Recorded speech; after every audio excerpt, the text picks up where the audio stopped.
कोसी सहजीवन प्रोग्राम, जहां संघर्ष से समृद्धि तक। बिहार की पहचान उसकी उर्वर भूमि से है, लेकिन यही धरती हर वर्ष कोसी की बाढ़ का दर्द भी झेलती है। सदियों से बिहार का शोक कही जाने वाली कोसी नदी ने अनगिनत परिवारों की मेहनत और सपनों की कठिन परीक्षा ली।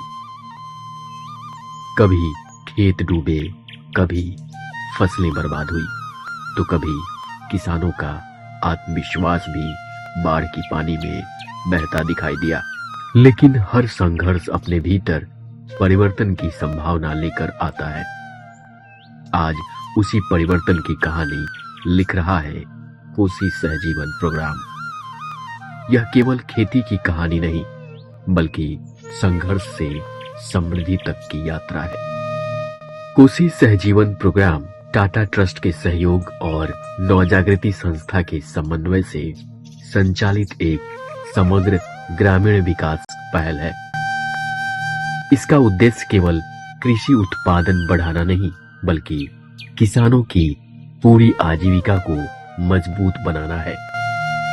वैज्ञानिक खेती, तकनीकी प्रशिक्षण, आधुनिक कृषि पद्धति, डेयरी विकास, महिला सशक्तिकरण, वित्तीय समावेशन और बाजार तक किसानों की पहुंच,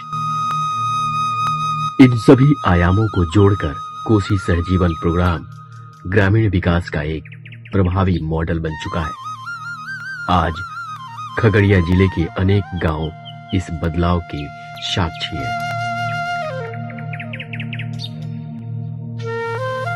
मेरा नाम सुविराज सिंह, ग्राम अम्मी, जिला खगड़िया। और हम लोग का जो पुराना पद्धति था खेती बाड़ी का, उसमें हम लोग देखे हैं कि बहुत ज्यादा ग्रोथ नहीं था आज के हिसाब से। तो हमारे यहाँ नवजागृति संस्था और टाटा समूह के द्वारा किसानों को उन्नत खेती के लिए समय समय पर ट्रेनिंग दिया जाता है और बीज भी सप्लाई किया जाता है।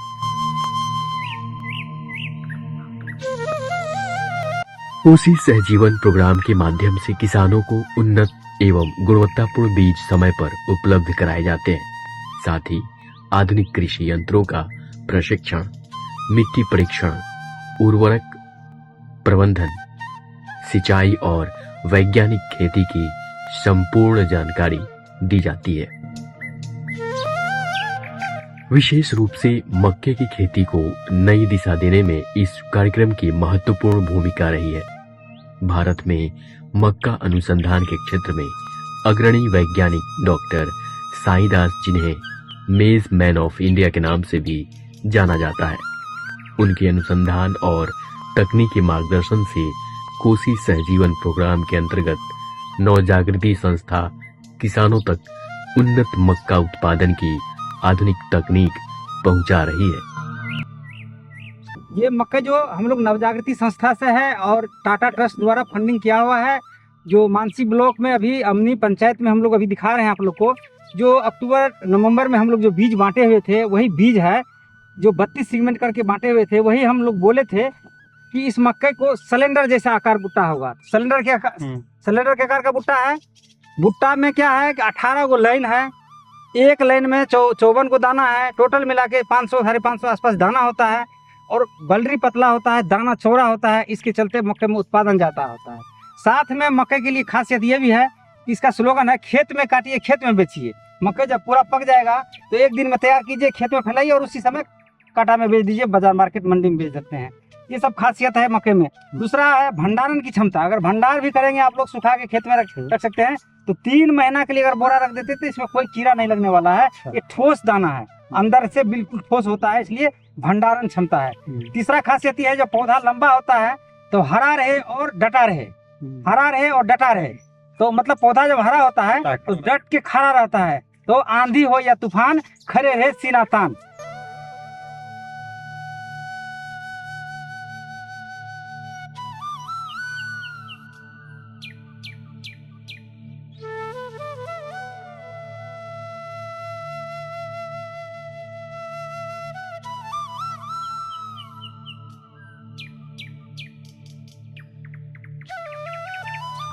किसानों को विभिन्न अग्रणी कंपनियों जैसे पायनियर, मोनसेंटो, ग्रोवर और सिजेंटा के उच्च गुणवत्तापूर्ण वाले बीजों की विशेषताओं, उनकी उपयुक्त किस्मों, मौसम के अनुसार चयन, वैज्ञानिक बुआई और पौध प्रबंधन, रोग नियंत्रण और अधिक उत्पादन की संपूर्ण तकनीकी जानकारी प्रशिक्षण के माध्यम से दी जाती है। इसी वैज्ञानिक दृष्टिकोण का परिणाम है आज खगड़िया के हजारों किसान कम लागत में बेहतर उत्पादन प्राप्त कर रहे हैं।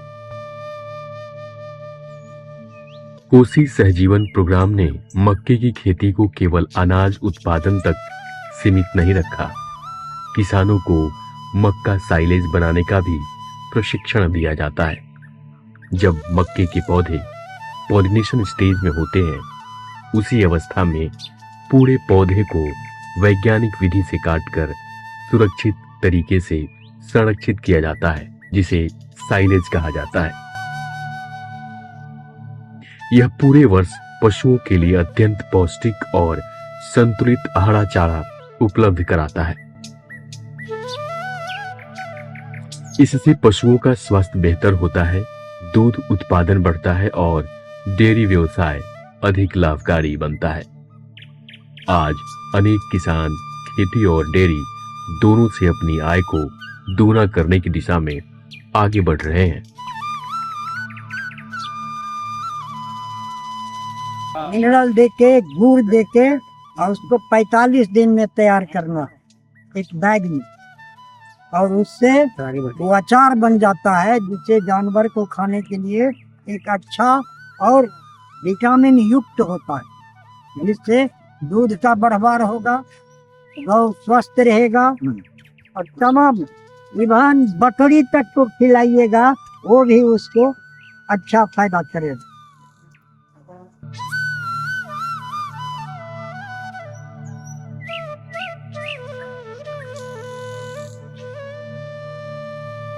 कोसी सहजीवन प्रोग्राम के कारण बढ़े दुग्ध उत्पादन ने स्थानीय अर्थव्यवस्था को नई गति दी है। आज खगड़िया के धमारा, करवा मोड़, मानसी और आसपास के क्षेत्रों में डेयरी आधारित व्यवसाय तेजी से विकसित हो रहा है। नाम सदानंद साह है, घर करवा, चौथम थाना, जिला खगड़िया के निवासी हूँ।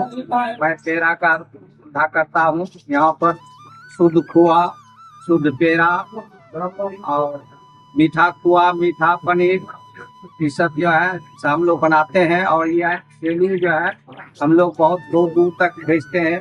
सिल्लीगुड़ी हुआ, गुवाहाटी हुआ, थावे हुआ, राजरप्पा मंदिर हुआ, ये सब जगह हम लोग जो है ना थोक में बेचते हैं। मुनाफा बहुत अच्छा है। हम लोग जो है ना शुद्ध दूध का इस्तेमाल करते हैं। 3 घंटा इसको बनाने में समय लगता है, जलावन पर बनाते हैं। और यहाँ के लिए प्रसिद्ध है, बगल में कदाने स्थान है, ये दूध का डेयरी है। यहाँ पर दूध प्रोडक्ट बहुत अच्छे ढंग से होता है। यहाँ ही क्षेत्र जो है ना 10-20 किलोमीटर तक दूधे का ही प्रोडक्ट होता है। विशेष रूप से धमारा और करवा मोड़ के प्रसिद्ध पेड़े और पारंपरिक मिठाइयां आज देवघर, थावे मंदिर, पटना महावीर मंदिर, हरिहरनाथ सोनपुर, सीतामढ़ी जानकी स्थान सहित देश के अनेक प्रमुख धार्मिक स्थलों पर श्रद्धालुओं के प्रसाद के रूप में अपनी विशेष पहचान बना चुके हैं। इन मिठाइयों की सबसे बड़ी विशेषता यह है कि लगभग 1 महीने तक सुरक्षित रहती है। इससे दूर दराज तक इनकी मांग बनी रहती है। आज 100 से अधिक डेयरी व्यवसायी सीधे तौर पर इस व्यवसाय से जुड़कर अपनी आय बढ़ा रहे हैं। नवजागृति संस्थान भी उसी दिशा में काम कर रही है, और क्योंकि सरकार के बहुत सारे प्रयत्न हैं, उसमें नवजागृति भी अपना योगदान दे रही है। तो आगे कि हम लोग देखेंगे कि उसमें और क्या योगदान हो सकता है, क्योंकि संस्थान अब मजबूती से खड़ा है। तो किसानों के अभी पहली उपज जब हो जाएगी, उसके बाद उसमें और जब मजबूती आएगा तो ये भी आगे बढ़ेंगे।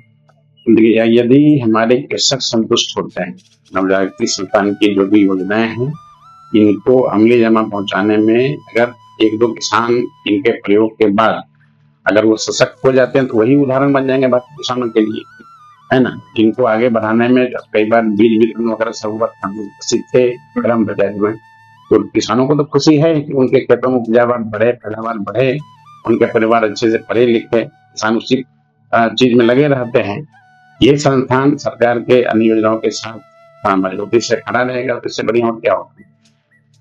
कृषि विज्ञान केंद्र के साथ नवजागृति जिस तरह से काम कर रही है किसानों के लिए खास करके, और 2 प्रखंड में जो खास करके मक्का के क्षेत्र में किसानों के बीच में काम कर रही है, लगभग 30 लोकेशन है जिसमें 2400 किसान है। 2400 किसानों के बीच में जिस तरह से काम कर रही है, ये अपने आप में एक सराहनीय है कि कृषि विज्ञान केंद्र से तकनीकी सहयोग लेकर के किसानों को तकनीकी सहयोग देके, और आज जो खगड़िया जिला में खास करके मक्का के क्षेत्र में जिस तरह से काम कर रहे हैं, साइलेज हो या इम्प्लीमेंट सेट के इम्प्लीमेंट के बारे में, मशीनरी के बारे में हो, चाहे सोलर प्लेट या सोलर सिस्टम हो जिसका इरिगेशन सिस्टम में ज्यादा से ज्यादा उपयोग किया जाए, किसानों के लिए नया आयाम है और किसान इससे ज्यादा लाभान्वित होंगे। केवल ये 30 या 2400 किसान ही नहीं, बल्कि हम समझते हैं इसको देख करके खगड़िया जिला के अन्य किसान भी इसका अनुकरण कर ले, उनके लागत में जितनी कमी होगी और उनके जो इनकम जनरेशन होगा, जो उनका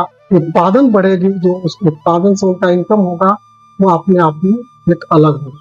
खास करके खगड़िया की बात करें, खगड़िया जिला में पशुपालन बड़े पैमाने पर करते हैं और उसके लिए साइलेज का जो इनमें साइलेज वाला जो बनाने का काम किए, किसानों के बीच में मोटिवेट कर रहे हैं, किसानों को जागरूक किया जा रहा है और कार्य भी इस क्षेत्र में कर रहे हैं। हम कृषि विज्ञान केंद्र हमेशा नव जागृति को सहयोग करते हैं, तकनीकी क्षेत्र पर हो चाहे इनको फील्ड में हो, किसी तरह का होता है तकनीकी, वो इनको कृषि विज्ञान केंद्र से हमेशा मिलते रहेंगे ताकि नव जागृति ऐसे किसानों के बीच में कार्य करें। क्योंकि सबका काम किसानों के लिए है, किसानों के हित में काम कर रही है, तो इसमें हम लोगों को बढ़ चढ़ करके नव जागृति सपोर्ट करते हैं ताकि किसानों को इतना कार्य। उसी सहजीवन प्रोग्राम के अंतर्गत नव जागृति संस्था खगड़िया के करवा मोर, मानसी और नयावास क्षेत्र में विकसित इस टेरी क्लस्टर की जियो टैगिंग और व्यापक पहचान के लिए सक्रिय प्रयास कर रही है ताकि इस स्थानीय पहचान को राष्ट्रीय और अंतर्राष्ट्रीय स्तर तक पहुंचाया जा सके।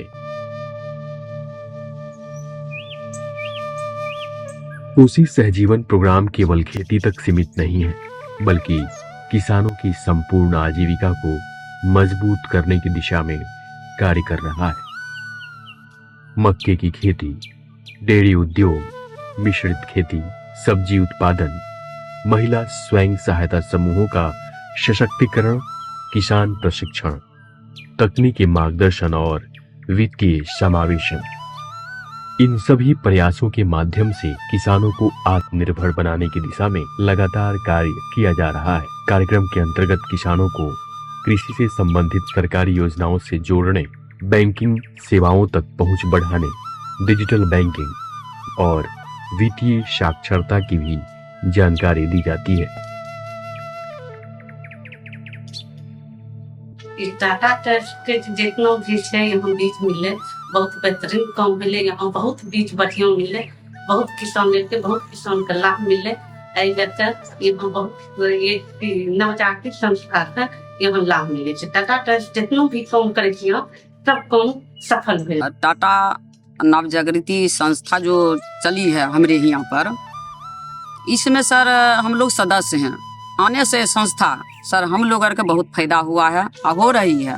बीज के भी जो मक्का के बीज भी मिला है, तो सबसे पहला फायदा तो सब्जी के बीज भी सर हम लोग को संस्थे से मिला है। भिंडी, करेला, बोरा, झींगा, कद्दू, हर चीज के बीज मिला है सर। और उसी से जैसे हम लोग अपना शुद्ध सब्जी खाते भी हैं। मक्का रोपने के लिए वो जैसे मशीन पर द्वारा बोलते हैं, ये भी सुविधा हुआ।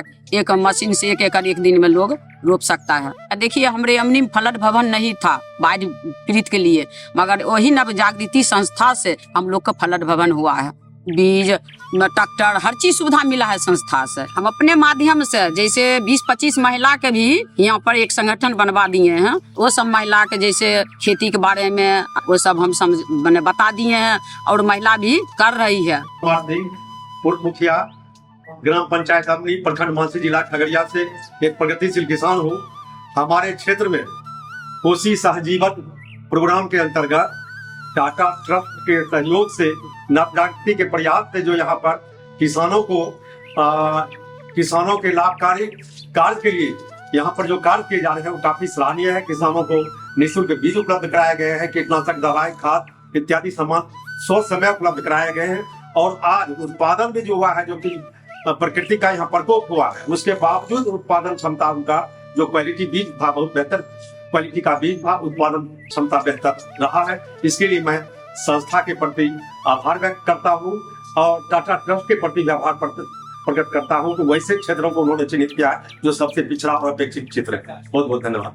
बकरी पालन को भी बेहतर बनाने के लिए पशुओं को नियमित टीकाकरण और उनके बेहतर स्वास्थ्य हेतु मिनरल ब्रेक उपलब्ध कराए जाते हैं, ताकि पशुपालक भी किसानों की अस्थायी आय का मजबूत माध्यम बन सके।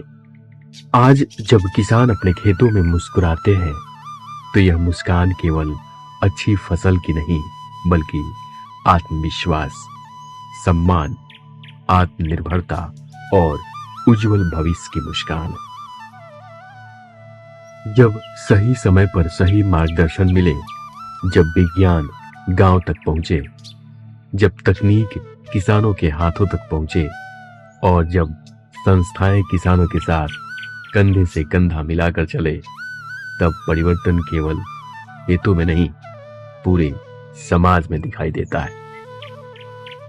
कोसी सहजीवन प्रोग्राम आज खगड़िया सहित पूरे कोसे क्षेत्र में हजारों किसानों के जीवन में आशा, आत्मविश्वास, समृद्धि और आत्मनिर्भरता की नई इबारत लिख रहा है।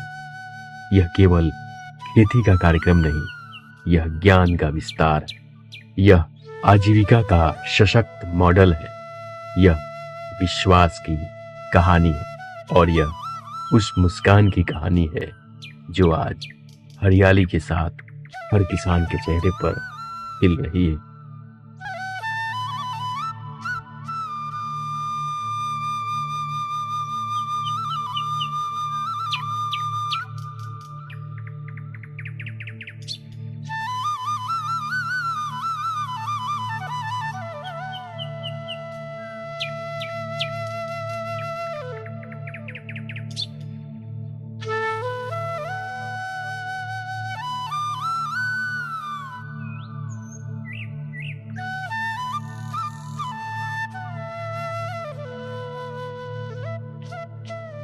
मैं विजय कुमार, वर्तमान सरपंच प्रतिनिधि, छुट्टी पंचायत अंतर्गत आता है, उसी में सरपंच हैं।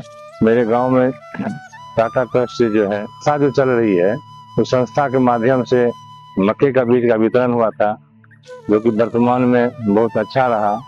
उसका यील्ड भी अच्छा रहा हुआ है। वर्तमान में तैयारी किसान लोग कर रहे हैं। कोसी सहजीवन प्रोग्राम संघर्ष से समृद्धि तक एक समग्र पहल। नवजागृति टाटा ट्रस्ट के सहयोग से। समृद्ध किसान, सशक्त गांव, विकसित समाज।